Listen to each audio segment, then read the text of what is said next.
merasa tidak diperhatikan oleh orang tua, karena setiap kali bicara selalu dilabeli sesuatu yang buruk, tapi karena divalidasi oleh circle-nya, diterima oleh kelompoknya, maka yang salah itu akan terus salah. Bagaimana pandangan Islam terkait validasi ini? Apakah Islam membolehkan, bahkan mungkin ya, memberikan aturan?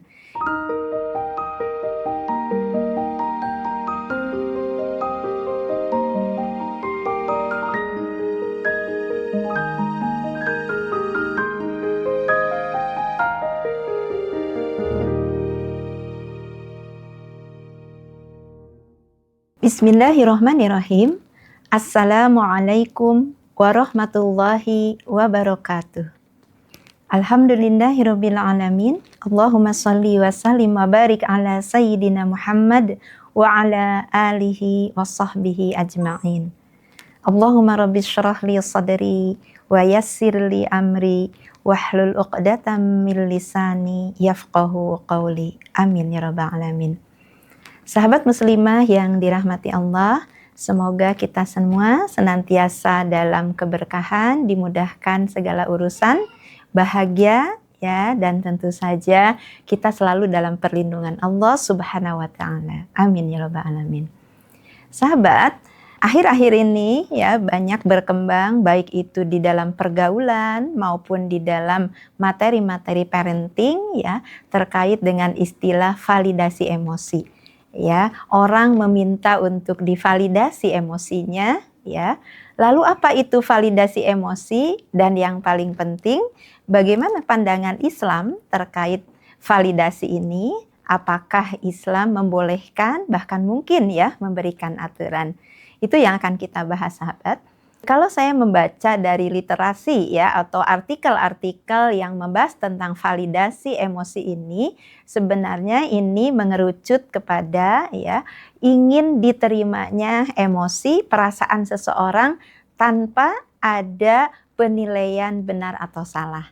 Misalkan ketika seseorang sedang merasakan kesal, kemudian dia meledak-ledak, misalnya mengatakan, aduh aku kesel, atau aku kecewa, saya marah, saya sedih, dan lain sebagainya, ingin diterima, didengarkan, tanpa diberikan label, kamu tidak boleh marah, kamu tidak layak untuk kesel, harusnya kamu begini dan begitu. Nah, saya melihat di situ titik krusialnya bahwa orang ingin didengarkan, ingin dimaklumi, ingin difahami terkait apa yang sedang dirasakannya. Nah, terkait hal ini, sahabat, tentu saja ya berikutnya penting untuk kita tempatkan ya apa hakikatnya dari keinginan untuk diterima perasaan itu ya, atau ketika seseorang mengungkapkan apa yang dirasakan ya.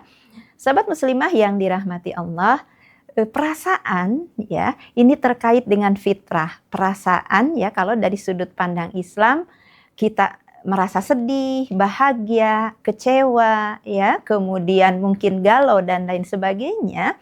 Ini sesuatu yang fitrah insani, artinya setiap manusia yang normal ya akan memiliki hal ini ya. Dan kalau kita telusuri kemunculan hal ini terkait dua, sahabat. Pertama, pemikiran tentang sesuatu itu, seseorang akan merasa bahwa ketika ya dia mengalami ya kegagalan misalnya dalam ujian, nilai ujiannya rendah, dia akan kecewa. Ketika nilai 6 itu di bawah target yang dia tetapkan, dia akan kecewa. Nah, berbeda dengan seseorang yang mungkin setiap harinya itu nilainya itu 4, 3, 5. Ketika mendapatkan nilai 6, pemikiran dia positif. Kenapa? Ternyata saya bisa mencapai nilai 6. Nilai saya tidak 4 selalu, gitu ya. Nah, jadi ini tergantung sudut pandang tentang realitas, pemikiran tentang realitas, apakah sesuatu itu ya yang dia inginkan atau tidak. Faktanya sama nilai 6, tetapi pemikiran yang ada di benaknya berbeda, sehingga sikapnya yang satu, alhamdulillah saya bisa mendapat nilai 6, yang satu justru kecewa. Realitas yang kedua, sahabat. Ketika ya ada orang menjadikan ya ajaran Islam ya sebagai konten candaan. Ya, contohnya pernah viral dulu bagaimana dikatakan bahwa daging babi kalau dimasak, digoreng oleh minyak zaitun, kemudian membaca bismillah, maka itu menjadi halal. Ini konten candaan. Nah, ada orang merasa terhibur. Oh iya ya, lucu begitu sehingga dia tertawa terbahak-bahak. Dia merasa disenangkan dengan konten itu. Tapi ada orang yang berbeda melihat bahwa fakta itu adalah sebagai bentuk pelecehan terhadap ajaran Islam. Islam memiliki ketentuan yang jelas, daging babi itu haram sampai kapanpun, mau digoreng oleh apapun, mau diracik oleh siapapun, dibaca bismillah atau tidak, dia tetap hukumnya haram. Nah, fakta sama pemikiran berbeda, maka responnya berbeda. Itu pemikiran. Yang kedua, rangsangan. Sahabat, ketika orang-orang memberikan rangsangan yang tidak diinginkan oleh kita, ya, kadang kita merasa kecewa, sedih, bahkan mungkin marah, ya. Nah, kemudian berikutnya, sahabat, menilai realitas ini secara hukum karena ini adalah insani, ya, sifat manusia, maka wajar adanya. Rasulullah Shallallahu Alaihi Wasallam bersabda, Innama ana basyarun, sesungguhnya aku ini manusia. Abghadu kama yabghadul bashar. Aku juga marah sebagaimana manusia lain marah. Ya, artinya keberadaannya tidak perlu divalidasi atau tidak, ya kita kesel, kita kecewa, bahkan marah itu sesuatu yang tabii. Tetapi berikutnya yang penting untuk diperhatikan sahabat, karena setiap perbuatan kita termasuk perasaan kita terkait dengan hukum syara. Bagaimana berikutnya supaya rasa itu tidak menjerumuskan kita kepada pelanggaran hukum syara. Disitulah kemudian Islam mengatur bagaimana ketika seseorang marah, dia akan mengelola emosinya, dia akan menyelesaikan rasa marah itu ya dengan yang ditetapkan oleh syara. Bukan dengan melampiaskan, dengan merusak, bahkan mungkin teriak yang boleh jadi keluar kata-kata yang tidak semestinya diucapkan oleh seorang mukmin.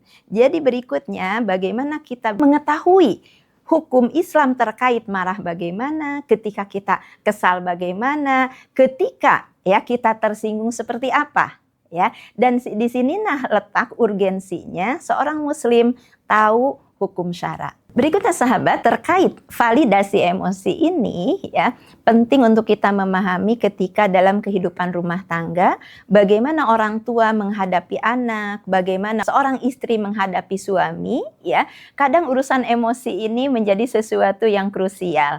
Ada seorang anak merasa diabaikan oleh ibunya, dicuekkan oleh ibunya, ketika dia sedang marah, sedang galau, kemudian ibunya mengatakan, kamu tidak selayaknya untuk marah. Karena kamu salah, jadi kamu jangan marah. Ya, kenapa kamu bersedih? Harusnya kamu bahagia.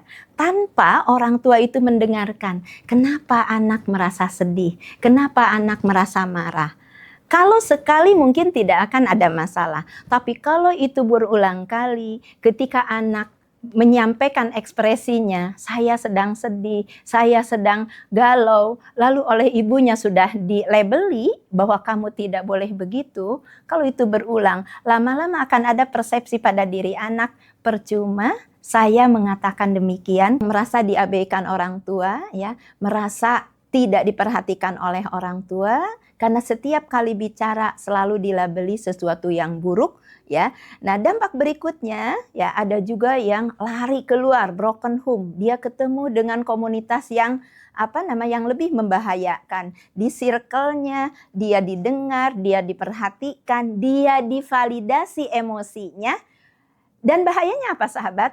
Kalau emosinya itu kebetulan salah, ya semestinya dia tidak boleh ya melakukan itu, tapi karena divalidasi oleh circle-nya, diterima oleh kelompoknya, maka yang salah itu akan terus salah karena tidak ada yang meluruskan.